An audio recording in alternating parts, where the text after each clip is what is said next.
할렐루야. 네, 반갑습니다.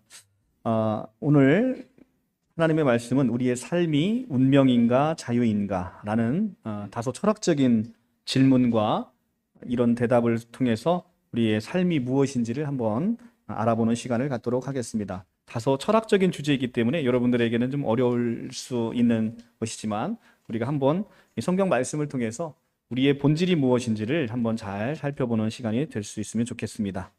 우리의 삶은 자유이겠습니까? 운명이겠습니까? 내가 삶을 사는 것인가? 아니면 삶이 나를 사는 것인가? 라는 오랜 철학적인 질문들이 우리에게 쏟아져 있었습니다. 실존주의자들이라고 하는 사람들이 있었습니다. 이 실존주의자들처럼 내가 삶을 산다고 믿는 사람들이 있고, 또는 신학자들처럼 어떤 섭리나 운명 아래서 우리가 살아간다라고 믿을 수 있는 사람들이 있을 것입니다. 삶의 운명을 믿고 살아간다라고 하면 우리는 마치 우리의 삶이 우리의 주체성이 잃어버리고 우리가 아무런 자유를 누리지 못한 채 삶을 살아가는 것으로 이렇게 여겨질 것이고, 또 삶이 자유라고 한다면 우리는 아무런 신의 존재를 믿지 아니한 채 우리는 교만한 삶을 우리가 살아간다라고 생각할 수 있을 것입니다. 가끔 우리가 살고 있는 것이 이 매트릭스 세계 안에서 우리가 산 것이 아닌가, 이런 생각을 해볼 때가 있습니다. 태아가 세상 밖에 나오기 전에 자기의 모태에 있는 것이 세상의 전부라고 생각해서 나오기를 싫어하고 나오는 순간 크게 울지요. 그런데 막상 나와보고 나면 이 모태에 있는 것은 세상의 아주 작은 것의 일부에 지나지 않는 것을 우리가 알 수 있죠. 많은 사람들이 우리 사는 세상이 마치 이 태 속에 있는 바로 이 태아처럼 이런 세상에 갇혀 있는 것이 아닌가라고 생각하고 살아가는 많은 철학자들과 많은 사람들이 있었다는 것입니다. 실상 우리가 인식하고 있는 세상 너머에 다른 세상이 또 가득 있는 것이 아닌가, 이런 생각을 우리가 하게 되는 것이죠. 그래서 많은 철학자들이 이에 대한 고민과 해답을 내놓고 있습니다. 프랑스의 대표적인 무신론적 실존주의자인 니체와 하이데커, 까미 등의 이 사람이 있었고, 그 중에 가장 무신론적 실존주의자로서 유명했던 장폴 사르트르라는 실존주의의 대가가 있었습니다. 이 실존주의라고 하는 것은 개인의 자유와 책임과 주체성을 중시하는 철학적인 사조를 이야기합니다. 이 실존주의자들에게 있어서 인간에게 미리 주어진 운명 따위라는 것은 없다는 것입니다. 운명을 거부하고 인간의 실존적인 자유와 주체성을 강조하고 있는 시대 사조였죠. 실존이라고 하는 개념이 좀 어렵기는 합니다. 그런데 이 실존은 이그지스트라는 것에 영어에서 기원한 것인데, 이 이그지스트라는 것은 X라는 탈출, 우리가 엑스호두스라고 이야기할 때 그 X라는 탈출이고, 이스트라는 본질, 이스트라는 것은 본질을 이야기하는데요, 본질로부터의 탈출이라는 개념을 가지고 있는 거예요. 그러니까 실존은 본질로부터 자유를 찾고 본질이 나를 속박하지 않는다라는 이런 생각을 가지고 있습니다. 그래서 실존주의의 반대말은 본질주의입니다. 본질주의. 그러니까 본질주의라고 하는 것은 우리가 기존의 철학이 추구해왔던 형이사각의 입장에 입각해서 우리의 본질을 강조하고 있는 입장이에요. 반대로 실존주의는 본질이라고 하는 우리 보이지 않는 것들에 대해서는 아무 의미가 없고, 보여지고 있는 이 현상, 그리고 지금 실존하고 있는 나 자체의 개별자를 중시하고 있는 이런 철학적인 사조를 가지고 있습니다. 이 대표적인 무신론자였던 장폴 샤르트르는 20세기 최고의 지성으로 평가받고 있고 대철학자로 이렇게 평가받고 있죠. 그는 살아생전에 삶의 주체성을 강조하고 있고 죽음으로부터의 자유로운 삶을 외쳤던 대표적인 인물입니다. 그런데 이 장폴 샤르트르가 1980년 3월 파리 부르세 병원에 폐수증으로 입원해서 죽음을 이제 한 달을 남겨두고 있는 상황에서 극심한 고통과 엄청난 불안과 공포에 휩싸여서 실로 그 누구보다 비참한 최후를 맞이했다라고 전해지고 있습니다. 그래서 프랑스에서 이 병원에서 이 세계적인 지성학자이고 철학자인 이 샤르트르의 마지막 임종의 그 명예를 보호해주기 위해서 모든 사람들의 면회를 막았다라는 이런 후문이 들릴 정도로 이 장폴 샤르트르의 죽음에 대한 고통과 공포는 굉장히 심했다라고 전해지고 있습니다. 그래서 네이셔널 리뷰라는 잡지, 유명한 잡지인데요. 1982년 6월 11일 날 677페이지에 샤르트르의 그 임종 고백을 싣고 있는데, 이 샤르트르는 평생 무신론적인 실존주의자였기 때문에 하나님의 생각을 전혀 하지 못했던 사람입니다. 그런데 그의 임종 고백을 네이셔널 리뷰지는 이렇게 이야기를 하고 있습니다. 나는 내가 우주의 먼지 한 점처럼 그렇게 존재하게 된 것이라고 생각하지 않는다. 나는 우연히 우발적으로 그렇게 존재한 것이라고 생각하지 않는다. 나는 마치 누군가에 의하여 미리 예상되고 준비되고 결정된 존재인 것만 같다. 오직 창조주와 같은 분이 나를 여기 둔 것 같은 느낌을 지울 수가 없다. 나를 만드신 창조자의 손이라는 관념, 그것을 나는 하나님이라고 부른다라고 이렇게 고백을 했다는 것입니다.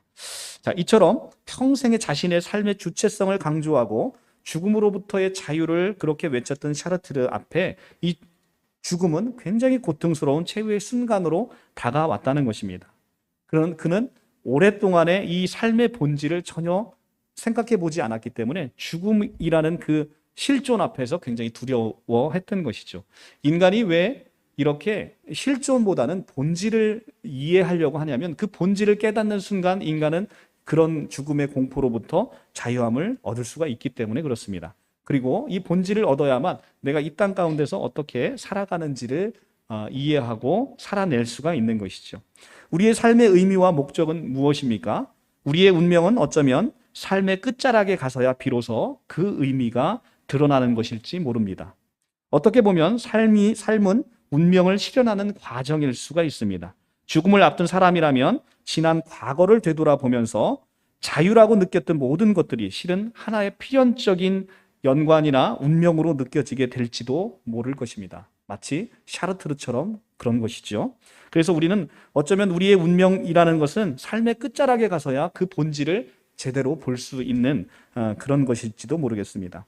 미래를 내다보고 있는 젊은이들에게 있어서 인생은 자유로 느껴질 것입니다.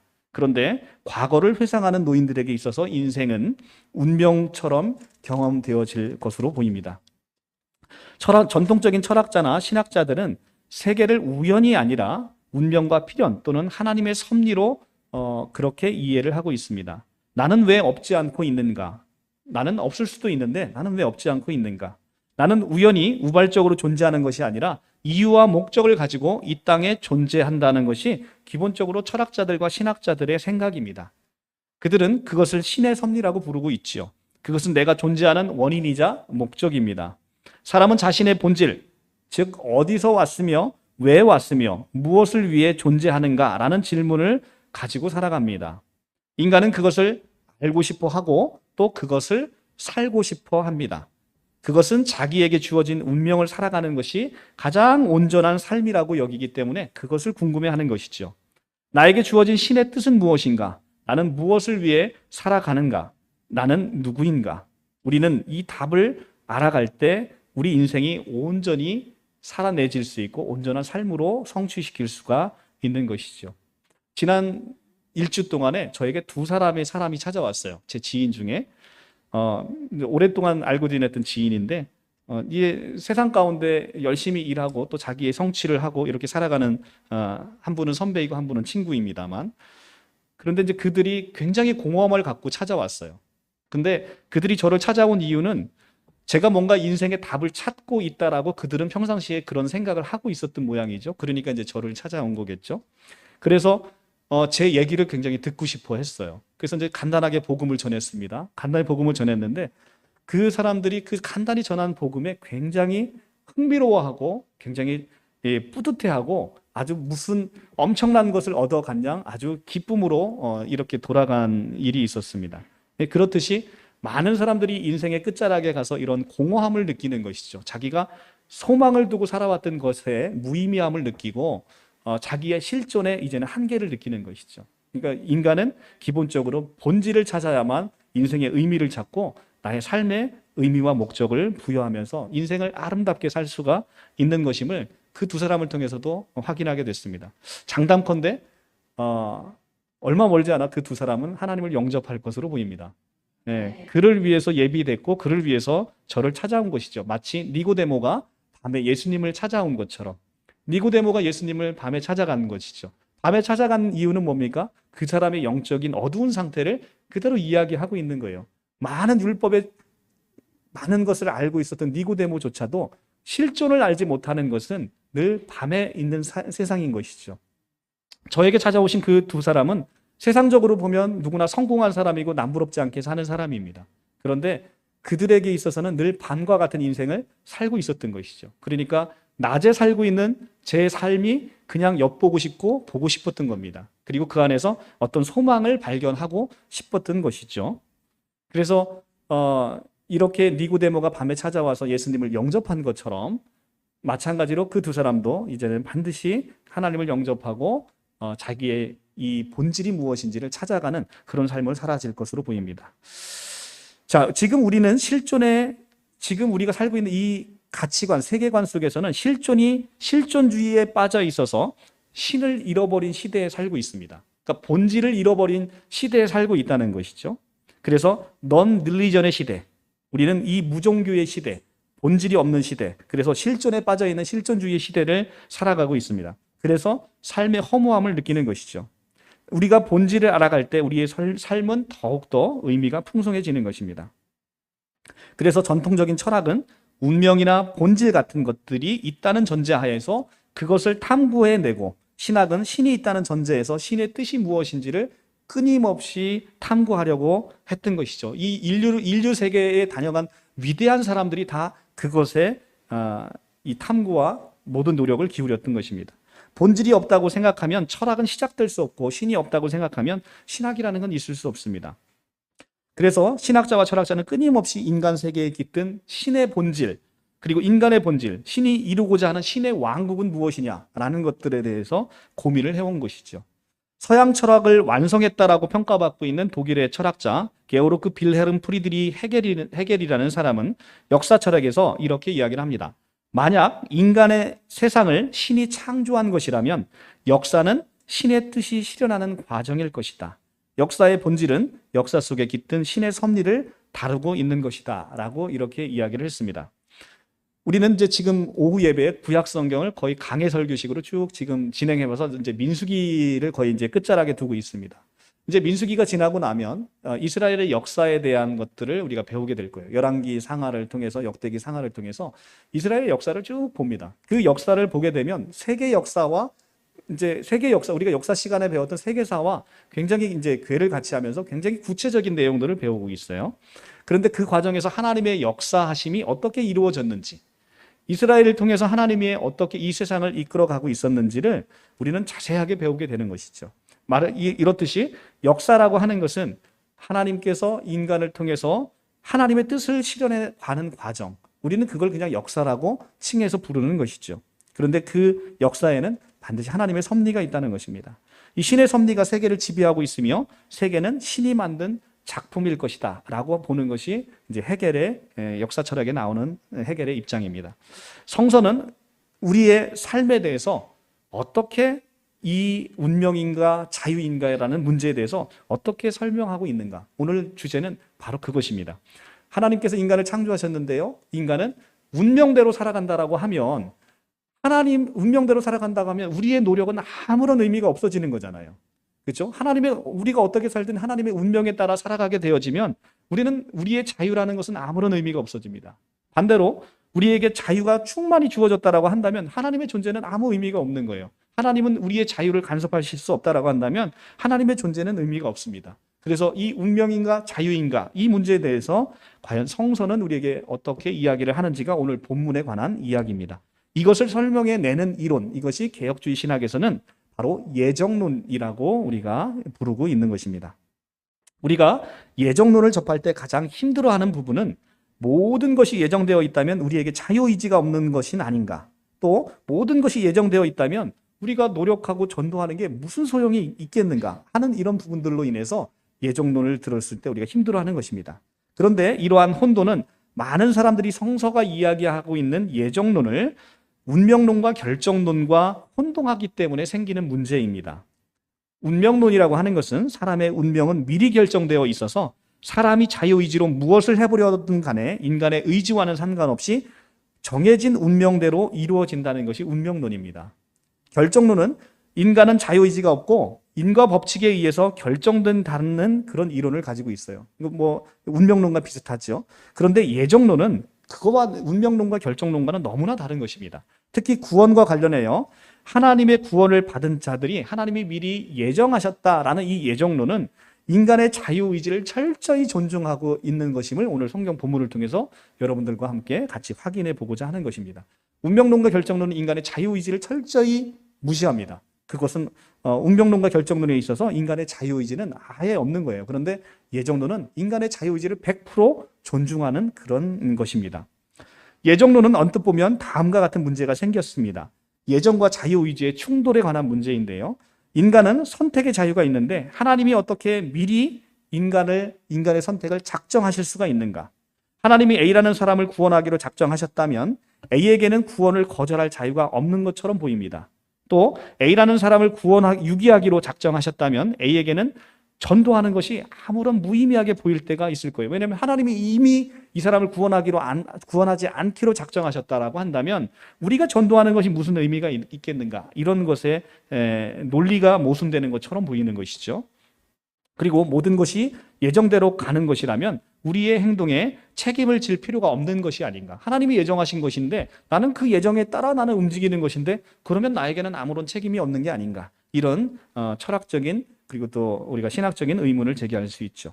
왜 하나님은 누구는 구원하시고 누구는 유기하기로 작정하셨는가? 이런 하나님은 불공평하지 않겠는가? 이런 이제 몇 가지 문제점이 예정론에서 이제 생기게 되는 것이죠.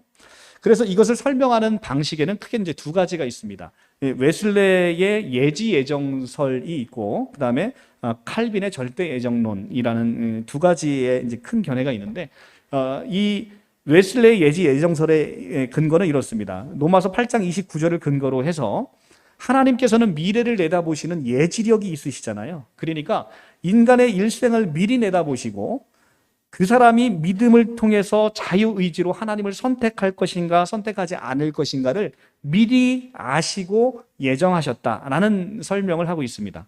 이런 설명을 통해서는 선택이 하나님에 의해서가 아니라 먼저 인간 편에서 먼저 믿을 것이냐 안 믿을 것이냐를 결정하고 하나님은 그것을 시공간을 초월해서 미리 내다보시는 것뿐이기 때문에 인간의 자유의지가 전혀 손상되지 않고 당연히 믿음이 선택된 사람을 하나님이 구원하시는 것이기 때문에 이것은 인간의 자유의지 훼손 없이 하나님이 믿는 자를 선택하시는, 그렇기 때문에 하나님은 불공평하지도 않으시다라는 설명을 이끌어내고 있습니다. 이 예지 예정설에 관해서는 또 이제 절대 예정설에서 많은 또 비판이 제기되고도 있습니다만 오늘은 거기까지는 말고요.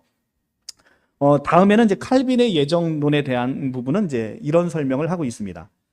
자유의지의 개념을 먼저는 오해를 한 측면이 있다는 거예요. 인간은 자유롭게 무엇인가를 선택한다라는 생각을 할 때 이 자유의지의 개념을 많이 오해하고 있다는 겁니다. 흔히 자유의지라고 하면 인간이 뭐든지 할 수 있는 행동의 자유 이렇게 생각을 한다는 거예요. 많은 사람들이. 그런데 실제로 우리에게 자유가 주어졌다고는 하지만 인간은 아주 제한된 범위 내에서만 그 자유의지를 행사한다는 거예요.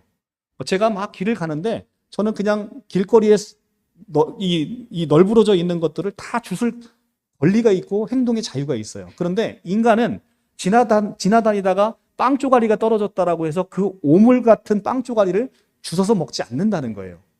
그럴 자유가 있음에도 그 빵 쪼가리를 주워 먹지 않는다는 것입니다.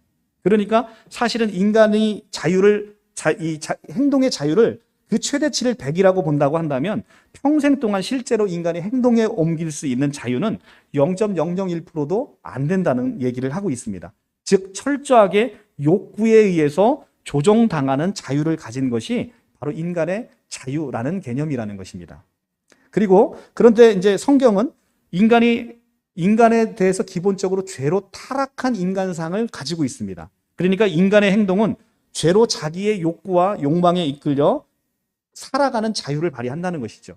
그러니까 기본적인 자유의지를 가지고 있지만 그 자유의지를 그대로 내버려 뒀을 때는 인간은 기본적으로 인간의 죄로 말미암아 죄의 종로로 타고 있기 때문에 그 자유의지는 실제로 죄의 노예가 되어 있는 자유의지, 이것을 가지고 있다는 것입니다. 그러니까 가만히 인간의 자유의지를 그대로 내버려 둔다라고 한다면 그것은 죄된 모습으로만 행사되는 경향성을 가지고 있다라는 것이죠. 그런데 우리가 이 죄의 경향성을 가지고 있다라고 해서 우리 인간이 하는 건 늘 밥 먹고 하는 건 죄 짓는 것밖에 없다는 거예요. 그런데 그 인간을 우리는 자유의지가 박탈됐다 이렇게 표현하지 않는다는 것입니다. 인간은 죄의 경향성을 가지고 있지만 언제나 자유롭게 죄를 지을지 말지는 인간이 자유롭게 선택하게 된다는 것이죠. 그렇기 때문에 그 자유의지에 대한 선택의 대가를 인간이 치루어야 되는 것은 지극히 당연하다라는 것을 이야기를 하고 있습니다. 마찬가지로 하나님에 의해서 이제 선택돼서 죄의 종에서 그리스도의 종으로 바뀐 사람은 이제는 하나님의 뜻에 부합하는 선택을 하고자 하는 이제 경향성을 띠게 된다는 것이죠. 그런다고 해서 하나님의 인간의 자유의지를 이제 너는 내 자녀가 되었으니까 내가 너의 자유의지를 속박해서 내가 원하는 방향으로 너를 로봇처럼 조종할 거야. 이렇게 되어지는 것은 아니라는 이야기를 하고 있는 것입니다. 이렇게 하나님의 예정과 선택은 우리의 행동의 자유를 기계적으로 막는 것이 아니라 우리의 성향과 동기와 욕구를 자발적으로 전환시키는 방향으로 행사되어진다는 것입니다. 하나님의 선택과 우리의 자유의지가 모순되지 않는다는 거예요. 빌립보서 2장 13절 이렇게 이야기합니다. 너희 안에서 행하시는 이는 하나님이시니 자기의 기쁘신 뜻을 위하여 너희 마음 가운데 소원을 두고 행하게 하시나니. 자, 행하는 주체는 인간입니다. 철저하게 자유의 의지에 의해서 내가 이 교회를 올 것인지, 오늘 바른복음 생명교회에서 내가 예배를 드리실 건지 누구도 강요한 사람이 없어요. 그런데 여러분들은 다 이곳에 와 있다는 거예요. 제가 담임전도사님, 제가 여러분들 안 오면 제가 그냥 내일 다음 주에 소장을 날려서 1인당 1억씩 제가 청구 소송을 하겠습니다. 이래서 오신 분들이 아니라는 거죠. 그런데 그 하나님께서 우리 마음 가운데 소원을 두고 행하게 하셨다는 거예요. 하나님께서 하신 일이지만 인간의 자유의지가 전혀 손상되지 않은 채 인간의 자발적인 행동으로 오게끔 만들어 놓으셨다는 겁니다. 더 쉽게 한번 생각해 보면 한 바람둥이 아들이 있었어요. 이 바람둥이는 결국 한 여자만 사랑하지 않고 반복적으로 여러 사람을 사랑하는 그런 습성이 있어요. 그런데 이 바람둥이에게 많은 여자를 만나라. 누구도 강요하는 사람이 없어요. 본인의 선택에 의해서 그렇게 되어진 사람이 있죠. 그런데 어느 날 이 바람둥이 아버지가 아들의 바람기를 잠재워 주고자 정말 아들이 좋아하는 성향의 이쁜 여자친구를 소개시켜 주기로 작정을 했어요. 그래서 소개시켜 줬는데 이 아버지가 소개시켜준 여자를 만난 이 아들이 이제는 그 상대가 점점 좋아져서 이 상대만을 만나는 선택을 하게 됐습니다. 그래서 결과적으로 아들은 아버지의 작정대로 바람둥이 생활을 청산하고 아버지가 소개해 주신 이 여자친구와 결혼해서 행복한 가정을 이뤘다는 것입니다. 그런데 이 아들이 바람기를 잠재우고 한 여자를 선택한 것, 이것은 아버지가 강제한 게 아니잖아요. 아버지가 해준 건 뭐예요? 자식에게 동기만을 부여해 준 거예요. 동기를 부여해 줬는데 그 동기를 보고 내가 한 사람을 선택할 것인지 여부에 대해서는 이 아들의 전적인 자유의지가 형성이 되고 발휘됐다는 것입니다. 이처럼 하나님의 작정은 인간의 자유의지를 손상시키지 않고 인간의 욕구를 변경시켜 주어서 인간의 철저한 자유의지를 존중하는 선에서 자유의지 안에서 하나님의 예정을 이루어 간다라는 것입니다. 우리가 이제 이런 말씀을 이제 출애굽기에서도 한번 볼 수 있는데, 출애굽기에서 하나님의 주권적 은혜로서 애굽 사람들의 마음을 돌이켜서 이스라엘 백성들이 탈출할 때 많은 폐물과 예복을 얻게 하셨습니다. 근데 애굽 사람들은 자발적으로 그 물품을 줘야 될 하등의 이유가 없었어요. 그럼에도 불구하고 이들이 하나님의 이 예정하심에 따라서 자기들의 자유의지에 따라서 자기들의 폐물과 모든 그 의복을 내어줬단 말이에요. 근데 그 자유의지는 애굽인들이 행사한 것이란 말입니다. 거기에 하나님의 어떠한 강권적인 것도 없었습니다. 그런데 그 자유의지를 통해서 하나님의 예정, 이스라엘 백성들이 나올 때 그냥 나가지 아니하고 풍성하게 너희에게 입을 것과 먹을 것을 다 주어서 보낸다라는 하나님의 예정은 성취되게 되는 것이죠. 이렇듯 하나님의 예정이라는 것은 인간의 자유의지를 손상시키지 않고 이루어진다는 것입니다. 요셉은 형들에게 팔려졌습니다. 요셉을 애굽의 총리로 세우셨죠. 그리고 하나님은 형들의 제약을 통해서 자신의 뜻을 이루셨습니다. 성경은 일관되게도 인간이 자유의지를 갖고 책임적인 존재로 행동하는 존재라고 그렇게 이야기를 하고 있습니다. 그런데 그 인간의 자유로운 행동을 결합해서 하나님의 예정을 이루어 가고 있는 것이죠. 이것이 바로 성경이 우리에게 주는 이야기입니다. 결국 인간 입장에서 중요한 것이 무엇인가를 이 메시지를 통해서 우리에게 보여주고 있습니다. 하나님의 섭리와 경륜과 은혜로 주어지는 삶과 현실을 우리가 하나님께서는 운명으로 무엇인가를 정해놓고 예정으로 정해놓으셨으니까 우리는 아무것도 할 필요가 없어. 우리는 전도할 필요가 없어. 참으로 어리석은 생각이라는 거예요. 하나님의 예정하심은 우리가 최선을 다하는 우리의 삶 가운데 그거와 결합해서 하나님의 예정을 이루어 가신다는 거예요. 우리가 그것이 없으면 하나님의 예정은 다른 방향으로 가게 되는 거죠. 그러니까 인간이 최선을 다해서 하나님의 예정을 이루어 가기 위해서는 우리가 우리의 주어진 삶 속에서 최선을 다하고 감사하는 마음으로 우리가 살아내야 되는 것이죠. 그러니까 우리는 깊고 깊은 하나님의 비공유적인 속성을 자꾸 알려고 합니다. 그러니까 신이라는 존재가 있다는 걸 믿어요. 그리고 나서 그 신의 뜻이 무엇인지를 하나님께서 우리에게 보여주지 않은 하나님만 가지고 있는 비공유적 속성, 이것을 자꾸 알려고 한다는 거예요. 그렇기 때문에 우리는 점쟁이 찾아가서 점을 보고 우리 미래가 어떤지, 나의 앞날은 어떤지 자꾸 보는 그런 어리석은 인간들이 나타난다는 거예요. 무당이 그렇게 용하면 자기가 거기서 무당짓이나 하고 있겠습니까? 근데 이 인간은 어리석어서 계속해서 그런 일을 벌이고 있다는 거예요. 그래서 우리는 우리의 미래가 어떠한지 하나님께서 보여주지 않는 것에 관심을 둘 게 아니라 오늘 주어진 우리의 삶에 우리가 최선을 다하고 우리에게 주어진 삶을 감사함으로 최선을 다해서 살아내는 것, 이것이 지금 우리에게 주어진 하나님의 뜻이라는 것입니다. 전도서 7장 14절에 가면 형통한 날에는 기뻐하고 곤고한 날에는 되돌아보라. 이 두 가지를 병행하게 하사 사람이 그의 장래를 능히 헤아려 알지 못하게 하셨느니라 라고 이야기합니다. 그러니까 전도서에 나타나고 있는 인간에게 하나님이 주신 가장 큰 축복은 뭐냐면 나의 내일 일을 알지 못하는 거예요. 그런데 하나님이 주신 축복이에요. 인간이 내일 일을 알지 못하는 것. 제가 지금 내일 가다가 교통사고 나서 죽으면 지금 이렇게 평안하게 여러분들에게 말씀을 전할 수가 있겠습니까? 근데 인간은 자기의 한 치 앞을 내다보지 못하도록 하나님이 만드셨어요. 그런데 이 어리석은 인간이 자기의 미래를 자꾸 내다보려고 한다는 거예요. 그것이 하나님이 주신 복이라는 거죠. 알지 못하는 것을. 그런데 우리 인간은 하나님이 주신 복을 자꾸 내다 던지는 거죠. 그리고 자기의 미래를 자꾸 알고 싶어 합니다. 그런데 우리에게 있어서 우리의 미래는 하나님의 예정하신 가운데 이미 축복으로 예비하셨음을 우리는 확신할 수 있잖아요. 그러니까 여러분들 두려워하지 마시고 하나님께서 그 하나님의 자녀인데 여러분들이 자녀에게 한번 하는 걸 생각해 보세요. 여러분들이 할 수 있는 가장 좋은 것으로 자녀분들에게 주지 않습니까? 하물며 인간도 그런데 사랑이 풍성하신 하나님이 여러분을 자녀로 삼으셨습니다. 얼마나 좋은 것으로 여러분에게 예비를 해놓으셨겠습니까? 그걸 신뢰하고 살아가는 것, 그걸 믿고 살아가는 것, 이것이 지금 우리가 해야 될 일이고 우리가 최선을 다해서 살아내야 되는 삶의 목적인 것입니다. 하나님의 예정은 어떻게 성취됩니까? 성경은 어디서든 자유의지가 있느냐 없느냐 하는 문제를 제기함이 없이 하나님께서 예정하시고 인간의 자유의지가 그것을 이룬다라고 이야기를 하고 있습니다. 예정을 이룸에 있어서 하나님이 일방적으로 이루시는 것도 아니고 인간이 자기의 선택한 대로 되는 것도 아닙니다. 인간은 자유의지로 행하고 결과적으로 하나님의 예정이 이루어지는 것, 이것이 하나님의 예정이고 신비인 것입니다. 예정과 자유의지가 하나가 돼서 하나님의 경륜을 이루는 것, 이것이 성경이 이야기하는 하나님의 신비인 것이죠. 나는 그냥 내가 한 것을 열심히 다 한 것뿐인데 그걸 통해서 하나님은 엄청난 결과를 이뤄내시는 것, 이것이 하나님의 놀라운 경륜이고 신비인 것이죠. 인간의 자유로운 선택이 결과적으로 하나님의 예정을 이룬다는 것입니다.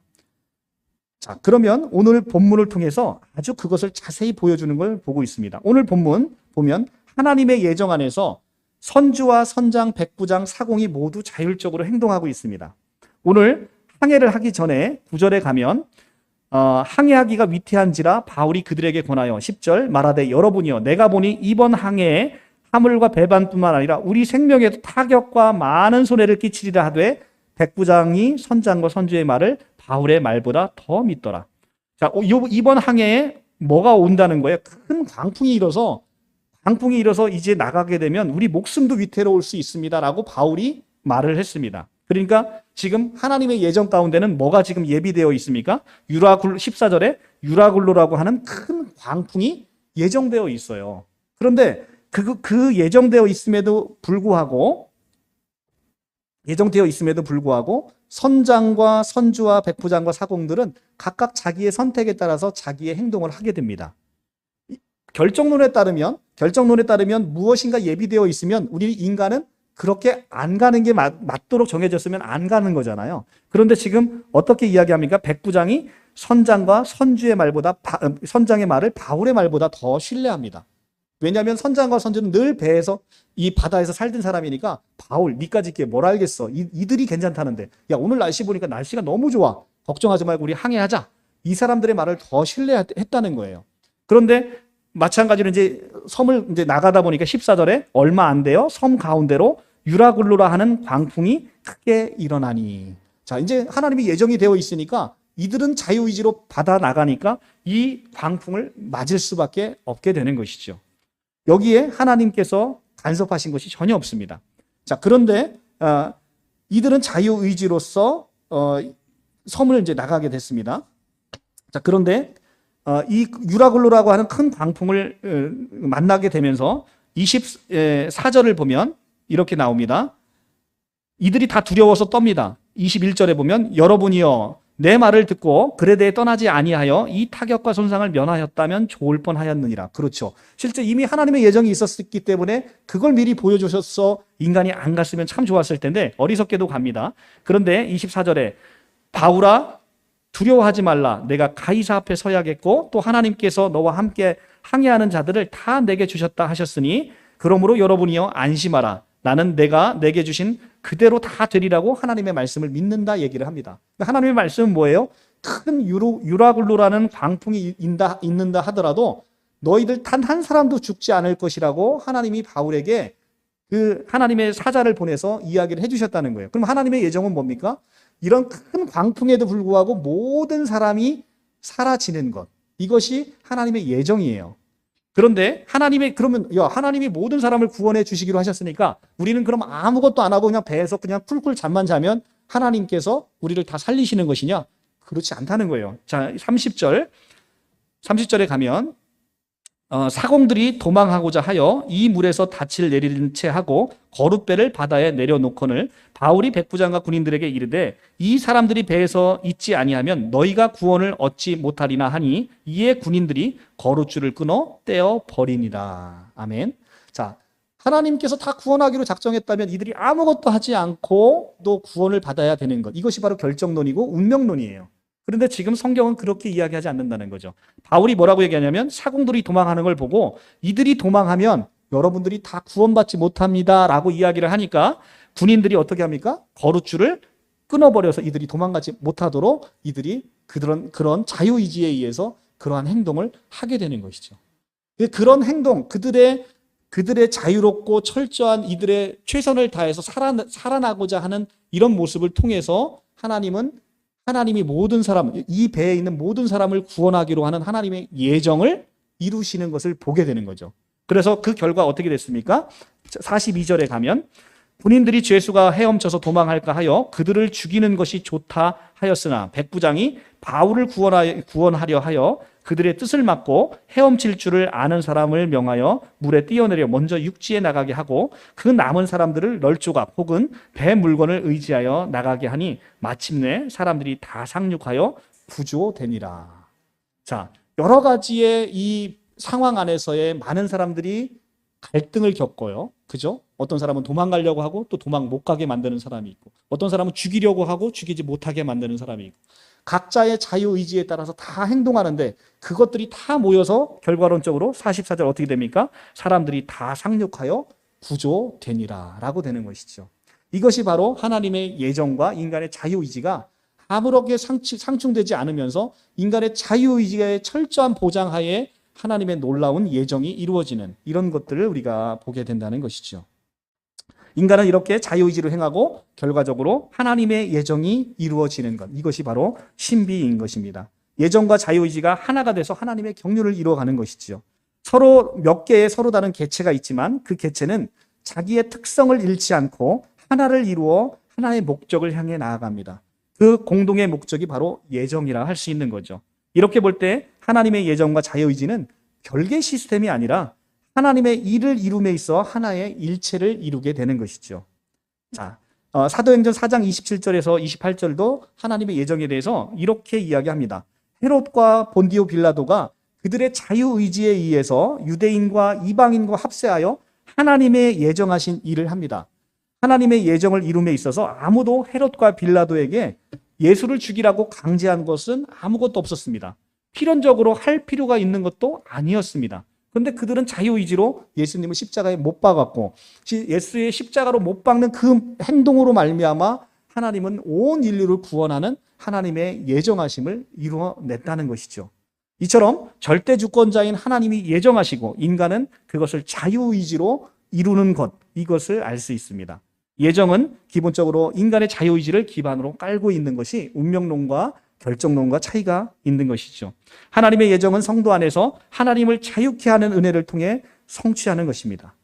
진리를 알지니 진리가 너희를 자유케 하리라 라고 말씀하고 있죠. 우리가 진리 안에 있을 때 더더욱이 자유함을 누리고 하나님의 경륜 안에 들어가게 되는 것입니다.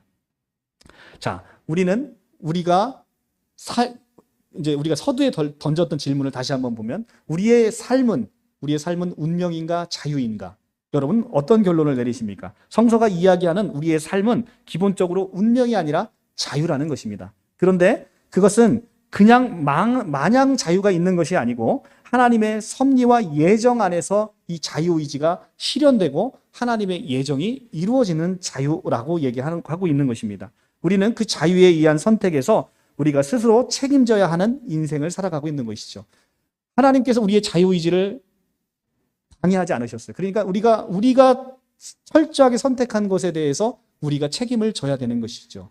그러니까 우리가 하나님을 선택하는 것도 하나님을 선택하지 않는 것도 철저하게 여러분들에게 달려 있는 것이죠. 그런데 더 중요한 것은 우리가 칼빈에 의해서 더 중요한 것은 우리가 하나님의 은총을 받지 않고 그대로 그냥 내버려 두면 우리는 하나님을 선택하지 않는 방향으로 선택이 이루어진다는 거예요. 그래서 하나님의 선제적인 은총, 그래서 하나님의 선제적인 이 은혜가 먼저 우리에게 놓여질 때 비로소 우리는 하나님을 선택할 수 있는 그런 이 죄의 노예에서 벗어나서 하나님의 은혜의 종이 돼서 하나님을 선택할 수 있는 그런 자유가 우리에게 생긴다는 것입니다. 자, 인간의 이 자유로운 삶은 하나님의 예정과 섭리 안에서 이루어지게 되는 것입니다. 그래서 인간은 하나님의 이 섭리를 알 때, 하나님의 경륜을 알 때 우리가 온전한 자유의지를 제대로 행사함으로 말미암아 하나님께 영광을 돌리는 삶. 하나님께서 인간을 창조하시는 가장 큰 목적이 뭡니까? 하나님의 영광을 위해 창조하셨다는 거예요. 그러니까 여러분들이 인생에 있어서 공허하지 않음을 느끼려면 어떻게 돼야 되는 거예요? 여러분들의 원래 창조 목적인 하나님을 영화롭게 하고 하나님을 찬양하는 삶을 살 때 그때 여러분들은 행복하게 되는 것이죠. 이렇게 꽃을 키우는 곳에 찬양을 계속 틀어놓으면 이 꽃이 얼마나 오랫동안 이 아름다움을 뽐내는지는 모릅니다. 우리 인생이 그래요. 하나님의 말씀을 듣고 하나님을 찬양하게 되면 우리 인생이 이 꽃처럼 찬양을 듣고 자란 꽃처럼 굉장히 아름답다는 거예요. 그러니까 기독교 집안 안에서 자라온 아이와 그렇지 않은 아이들의 이 성향을 비교 분석해 보면요. 너무나 차이가 커요. 그만큼 인생은 하나님 안에서 자라날 때 우리가 참 의미와 행복을 갖게 된다는 것입니다. 오늘 말씀을 맺도록 하겠습니다. 자, 시편 90편 9절에서 12절 이렇게 이야기합니다. 우리의 모든 날이 주의 분노 중에 지나가며 우리의 평생이 순식간에 다하였나이다. 우리의 연수가 70이요 강건하면 80이라. 그 연수의 자랑은 수고와 슬픔뿐이요 신속히 가니 우리가 날아가나이다. 누가 주의 노여움의 능력을 알며 누가 주의 진노의 두려움을 알리이까. 자, 이 시편 기자가 오늘 우리 연수가 70이요 강건하면 80이다라고 이야기하면서 그 연수의 자랑도 수고와 슬픔뿐이고 또 이 수고와 슬픔뿐인 인생도 너무나 신속하게 날아간다는 거예요. 우리 인생이 바로 이런 것이죠. 아름답게 지금 피어있는 꽃처럼 보이지만 이 꽃은 금방 시들어 없어지는 것처럼 우리 인생이 금방 시들어서 이제 하나님 품으로 가는 날이 멀지 않았다는 것입니다. 그런데 그 인생이 하나님 알지 못하고 살아가는 그 인생은 주의 노여움 앞에서 누가 감히 이 하나님의 진노 앞에 두려움 앞에 서지 않을 자가 누가 있겠냐는 것이죠. 그 두려움 앞에 우리는 참 소망과 기쁨으로 그 두려운 순간을 우리는 준비하고 있는 것입니다. 그래서 우리에게 있어서 믿는 자인 우리에게 있어서는 이 죽음이라는 건 참된 소망이고 기쁨인 것입니다. 그래서 정말 믿음이 좋으신 분과 믿음 없이 죽으시는 분의 임종을 두 개를 비교해 보면요, 여러분들은 정말 예수를 믿지 않을 수가 없지. 정말 이 죽음 앞에서 두려움에 떠는 사람들의 그 모습의 최후, 샤르트르와 같은 바로 그런 모습으로 우리가 인생을 맞이할 것이냐, 아니면 참된 기쁨과 소망으로 우리가 죽음을 맞이할 것이냐, 이 너무나 큰 갈림길에 서게 된다는 것입니다. 이미 하나님께서는 예수를 통해서 우리를 선택하시고 우리를 창세전에 우리가 하나님의 자녀로 택함을 우리에게 주셔서 하나님의 자녀가 되는 권세를 주셨어요. 우리가 말씀을 통해서 이것을 확실히 느끼지 못한다고 하면 우리는 늘 불안한 인생, 우리는 늘 이 슬픈 인생, 늘 고통스러운 인생을 살아갈 수밖에 없는 것이죠. 내가 지금 고통 가운데 있다 하더라도 이 고통이 잠시 지나가면 우리에게 또 다른 기쁨이 있다면 우리는 이 고통을 아주 기쁨으로 잘 이겨낼 수가 있게 되는 것이죠. 여러분들은 이 말씀을 통해서 오늘 하나님께서 여러분들을 위해서 준비한 그 아름다운 복락이 얼마나 크고 그 소망 가운데 얼마나 확실하게 우리에게 주어졌는지를 꼭 느끼시고 이 세상 살아가면서 그 기쁨과 감사와 이 소망으로 만나는 모든 사람들에게 이 아름다운 복음을 전하시고 여러분들의 기쁨을 전하시고 그리고 또 여러분들의 행복을 나눠주시면서 여러분들 사랑하는 모든 사람이 이 아름다운 천국, 파라다이스, 하나님의 나라에서 꼭 함께 하시기를 간절히 축원합니다. 기도하겠습니다.